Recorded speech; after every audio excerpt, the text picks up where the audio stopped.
Praise lord. ఈరోజు నేను మీతో మాట చెప్పాలనుకుంటున్నాను. అదేంటి అంటే, ప్రభు కోసం మీరు చేసే ఏ చిన్న పనైనా వ్యర్థమే కాదు. అవును, దేవుడు వాక్యం సెలవేస్తుంది, మనం ప్రభు కోసం చేసే ఏ ప్రయాస కూడా వ్యర్థం కాదు అని చెప్పి.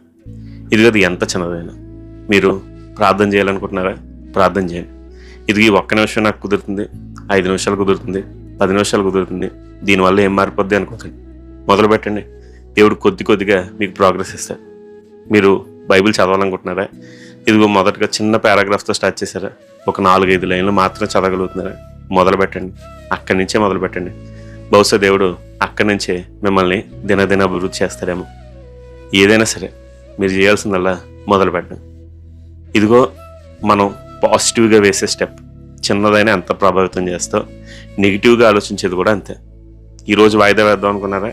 రేపు వాయిదా వేస్తారు, ఎల్లుండి కూడా వేస్తారు. అలా మీ జీవితాంతం దాన్ని వాయిదా వేసే ప్రమాదాలు కూడా ఉన్నాయి. అందుని బట్టి ఏ చిన్న పని అయినా సరే నిర్లక్ష్యం చేయకండి. దేవుడు తలంపించాడా, చేసుకుంటే వెళ్ళిపోం. ఈ మాట మీకు బాగా అర్థం కావాలంటే మీకు చిన్న సాదృశ్యం చెప్తాను. మీ అందరికీ తెలుసు అనుకుంటే, మన భారతదేశంలో ఒక గొప్ప రాజు, అతనికి చెస్ ఆడడం అంటే చాలా ఇష్టం. ఆయన చదరంగాన్ని ఆడుతూ తన దగ్గరకు వచ్చే ప్రతి విజిటర్ని కూడా ఛాలెంజ్ చేసేవాడు, నాతో ఆడి గెలిచి చూపించు అని చెప్పి. ఇదిగో అతను అలా ప్రతిసారి చదరంగం ఆడడం, దాంట్లో విజయం సాధించడం అతనికి పరిపాటి అయిపోయింది. అది అతనికి మంచి మజా ఇచ్చింది. ఒకరోజు ఒక సాధు తన రాజ్యానికి వచ్చినప్పుడు రాజుగారు ఎప్పట్లాగా అతను తన ఇంటికి పిలిచారు. ఇదిగో అతని ముందు సవాల్ పెట్టాడు. ఇదిగో సాధువా, నాకు బాగా చదరంగం ఆడడం వచ్చు, నీకు అంతైతే నన్ను ఓడించి చూడు అన్నాడు. అందుకే సాధు చాలా కామ్గా, అయ్యా మీరు బాగా ఆడతారని నాకు తెలుసు, ఇదిగో మిమ్మల్ని ఓడించడం నాకు ఇష్టం లేదు, నన్ను వదిలేండి అంటే, రాజన్న నువ్వు ఏమడిగినా ఇస్తాను, నువ్వు ఏమైనా అడుగు నేను ఇచ్చేస్తాను, కానీ నువ్వు నాతో ఆడాల్సిందే అన్నాడు. ఇది రాజు పట్టుబట్టేసరికి సాధువు గారు ఒక చిన్న మాట పెట్టాడు. అదేంటంటే, అయ్యా రాజుగారు, నాకేం గొప్ప గొప్ప ఆస్తులు విలువగలవని ఏమొద్దు, నేను అడిగింది మీరు చేస్తానంటే నేను మీతో ఆడతాను, మీరు ఓడిపోతే తప్పకుండా పనిచేయాలన్నాడు. అందుకు రాజుగారు ఉదాహరణ ఉంది చెప్పండి అన్నాడు. అప్పుడు సాధువు అన్నాడు, అయ్యా ఈ చదరంగంలో 64 బాక్సులు ఉన్నాయి కదా, ఇదిగే 64 బాక్సుల్లో మీరు నాకు ఒక్కొక్క వడ్ల గింజ పెట్టుకుంటాం, ప్రతి బాక్స్ మారేటప్పుడు దాన్ని డబల్ చేయండి, అంటే రెట్టింపు చేయండి. మొదటి బాక్స్లో 1 పెడితే 2 దాంట్లో 2 పెట్టండి, 3 దాంట్లో 4 పెట్టండి. ఇలా 64 బాక్సులకి మీరు వెళ్తూ ఉండగా దాన్ని రెట్టింపు చేసుకుంటే వెళ్ళండి, అంతే చాలు, నాకు అంత మాత్రం ఇస్తే చాలు, అప్పుడు నేను ఆట ఆడతాను అన్నాడు.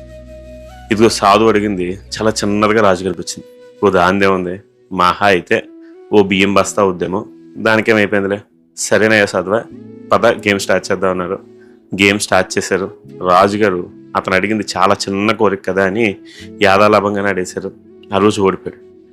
రాజుగారు ఓడిపోగానే ఇప్పుడు సాధువు చెప్పిన మాట నెరవేర్చాల్సి వచ్చింది.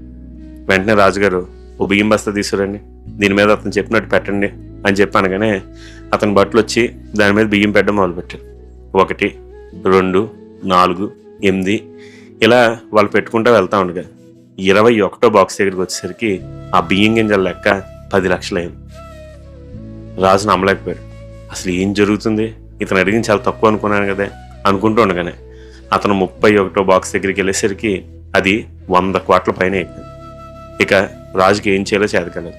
సాధువుతో అన్నాడు, అయ్యా మీరు అడిగిన కోరిక చాలా చిన్నది అనుకున్నాను, కానీ దీన్ని తీర్చడం నా వల్ల కాదు అని చెప్పారు. అతనికి దండం పెట్టి పంపించారు. ఇదిగో ఆ బియ్యం గింజల గురించి రాజు చాలా తక్కువ అంచనా వేశారు. 1 డబల్ చేసుకుంటే పోయింది లేవు. మన జీవితంలో కూడా అంతే. మనం ఒక చిన్న విషయాన్ని దేవుని కోసం ప్రారంభించి దాన్ని రోజు రెట్టింపు చేసుకుంటే వెళ్తే దేవుడు దానికి గొప్ప అభివృద్ధి ఇస్తాడు. అందుని బట్టే మీరు ఏదైనా సరే ప్రారంభిద్దాం అనుకున్నారా, వాయిదా వేయకుండా ప్రారంభించారు. అభివృద్ధి కలగజేసి దేవుడే.